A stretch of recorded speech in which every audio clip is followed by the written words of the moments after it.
اور اسلام کے اندر طاقت آ گئی, مسلمان آزاد رہے, اسلام آزاد ہو گیا. اور مگر وہاں پہ کچھ لوگ ایسے بھی رہے کہ جو اسلام تو قبول کیے مگر ان کے دل کے اندر اسلام سے دشمنی تھی, مسلمانوں سے دشمنی تھی, یا اللہ رسول کو برابر طریقے سے مانتے نہیں تھے, مگر اس لیے قبول کر لیے کہ کہیں کام مخالفت کرنا ان کا طاقت نہیں تھی اور انہوں نے اسلام قبول کر لیا. ان کو منافق بولتے. انہوں نے بھی رسول صلی اللہ علیہ وسلم کی مخالفت کی دشمنوں سے, مشرکین سے, یہودیوں سے. تو مدینے میں یہودیوں کے بھی 3 قبیلے آباد تھے اور عربیوں کے بھی 3 قبیلے آباد تھے. تو وہ جو منافقین تھے وہ بظاہر تو اسلام قبول کیے, اسلام لائے, کلمہ پڑھتے تھے, حضور کے پاس آتے تھے, نمازیں پڑھتے تھے مسلمانوں کے سامنے, مگر دل میں حضور سے جلتے تھے, جلن حسد تھی. یہ 10 سال مدینے کے رہے. مدینے میں بھی کیا کیا ہوا ان کے ساتھ, بہت سے واقعات ہوئے, بہت سے جنگیں ہوئی اور اللہ تعالیٰ نے اسلام کو عروج دیا. یہ ایک دم مختصر ہے, میں نے بتا دیا. تو حضور صلی اللہ علیہ وسلم کے پاس جو کتاب ہے, اللہ تعالیٰ نے جو ہدایت دی وہ قرآن ہے. اور قرآن کیسی محفوظ ہے وہ آپ کو میں نے بتا دیا کہ قرآن اللہ کے کرم سے محفوظ موجود آج بھی ہے. اللہ نے وعدہ کیا ہے کہ میں نے قرآن نازل کیا اور میں اس کی حفاظت کروں گا, اور آج بھی موجود ہے. دنیا کے کسی مذہب کی کتاب آج اپنی اصلی حالت میں موجود نہیں ہے. یہ ایک قرآن کا معجزہ ہے, یہ ایک میراکل ہے, اور یہ دنیا کے لیے ایک سبق بھی ہے دیکھنے کے لیے کہ صرف اسلام کی کتاب اپنی جیسی کو ایسی حالت میں آج موجود ہے. دنیا کی کسی بھی مذہب کی کتاب آج اپنی اصلی حالت میں موجود نہیں ہے. کس نے لکھا, کب لکھا, کیا لکھا, کچھ نہیں معلوم دنیا کی دوسری کتابوں کے بارے میں. اب حضور صلی اللہ علیہ وسلم قرآن کے ساتھ ساتھ لوگوں کو انسٹرکشن بھی دیتے تھے, ہدایت بھی دیتے تھے, اور اللہ کی طرف سے جو ان کو ہدایت آتی تھی وہ لوگوں کو بتاتے تھے. اس کو حدیث بولتے. وہ حدیث بھی لوگوں نے جمع کی. حدیث جمع کرنے کے لیے بعد میں لوگوں نے اتنی کوشش کی کہ تاکہ اس میں ملاوٹی, یا اصل میں ملاوٹ نہیں بلکہ اس زمانے کے لوگ خیال سے, میموری سے وہ حدیثیں بیان کرتے تھے کہ جیسا قرآن لکھا ہوا ہے حضور کے زمانے میں لکھ لیتے تھے اور بعد میں لکھ کے جمع کیا. ویسے حدیث جمع نہیں رہی. حدیث خالی لوگوں کی میموری میں تھی. اس کے بعد حضور کے انتقال کے بعد وہ ان کے لوگوں کی میموری سے لوگوں نے ان کے حالات, ان کے واقعات معلوم کر کے لکھنا شروع کیے. اس میں بہت ساری بھول سے اور غلطی سے کچھ باتیں شامل ہو گئی تھی. اس کو بھی نکالنے کے لیے جو محدثین تھے, بڑے بڑے لوگ تھے, بخاری اور مسلم جیسے, اور بھی بڑے بڑے کئی 100 محدثین تھے جنہوں نے اس کے اوپر بہت محنت کی. اسماء اور رجال کا ایک سسٹم نکالا. اسماء اور رجال یعنی اس زمانے میں جتنے بھی حضور کے صحابہ تھے, جو بھی عربی لوگ تھے جنہوں نے حدیث سنی تھی ایک دوسرے سے, ان کے پورا بایو ڈاٹا جمع کیا. ان کے پورے جتنے بھی لوگ تھے, جتنے بھی حدیث کے راوی ہیں, جو حدیث بولنے والے, ہم نے کس سے سنی, ہم نے کس سے سنی, وہ سب کا بایو ڈاٹا جمع کیا. اور خالی بایو ڈاٹا نہیں بلکہ پوری زندگی کے پورے حالات جمع کیے, بایوگرافی جیسا, اور اس کے اوپر ریسرچ کر کے, تحقیق کر کے وہ صحیح حدیث, ضعیف حدیث اور ایسی جمع کی انہوں نے نکالی. وہ بھی تقریباً ہمارے لیے ایک ذریعہ ہے اور ہدایت کا کہ حضور کی مکے کی زندگی 13 سال وہ بھی ہمارے لیے نمونہ ہے کہ اسلام جب مغلوب ہے, غیروں کے کنٹرول میں ہے, اور اسلام جو ہے تو مشرکین اور کفار کے انڈر میں ہے, تو مسلمانوں نے کیسا رہنا چاہیے. وہ ہمارے لیے 13 سال ہے. اور مدینے میں جب اسلام غالب ہے, اسلام کی حکومت قائم ہے, اس ٹائم میں مسلمانوں نے کیسا رہنا چاہیے, وہ مدینے کے 10 سال ہے.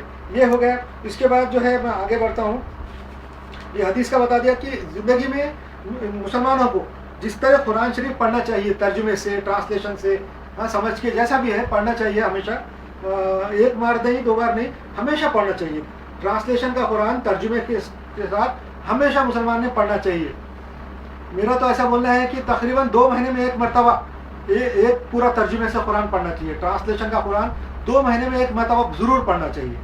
اس کے علاوہ جو عربی میں ہم پڑھتے تلاوت وہ بھی جاری رکھیں, وہ بھی کم سے کم 40 دن میں ایک مرتبہ ہونا چاہیے جو عربی قرآن ہے. اور ٹرانسلیشن کا کم سے کم 2 مہینے یا 3 مہینے زیادہ میں ایک قرآن ضرور ختم ہونا چاہیے. اچھا, ویسے ہی حدیث بھی پڑھنا چاہیے کیونکہ حدیثوں کی کتابیں بھی جمع ہیں. حدیثوں سے بھی ہم کو گائیڈنس معلوم ہوتا. حضور صلی اللہ علیہ وسلم کی ہدایت قرآن کے علاوہ حدیث میں بھی ہے, تو وہ کیسے معلوم ہوں گی. تو حدیث کی کتابیں بھی پڑھنا چاہیے. تو اب زیادہ اتنی کتابیں پڑھنے کے ساتھ ساتھ میں جو ریکمنڈ کرتا ہوں کہ مشکات المصابیح, یہ کتاب کم سے کم پڑھنا چاہیے. یہ سب سے چھوٹی کتاب ہے, 3 اس کے والیوم ہیں, 3 جلد ہے, اور تقریباً 6000 سے زیادہ اس میں حدیث ہے. مگر یہ مشکات المصابیح جو ہے تقریباً 5 حدیث کی کتابوں کا مجموعہ ہے. 5 حدیث کی کتابوں میں سے جو کامن حدیثیں ہیں, جو بڑی حدیثیں ہیں, وہ جمع کر کے رکھی ہوئی ہے. کم سے کم اس سے بھی اندازہ ہوتا, مشکات المصابیح پڑھنے سے بھی ایک اندازہ ہو جاتا ہے کہ اسلام کا کیا گیٹ اپ ہے. اچھا, اب آگے بڑھ جاتے ہیں ہم انشاءاللہ. آگے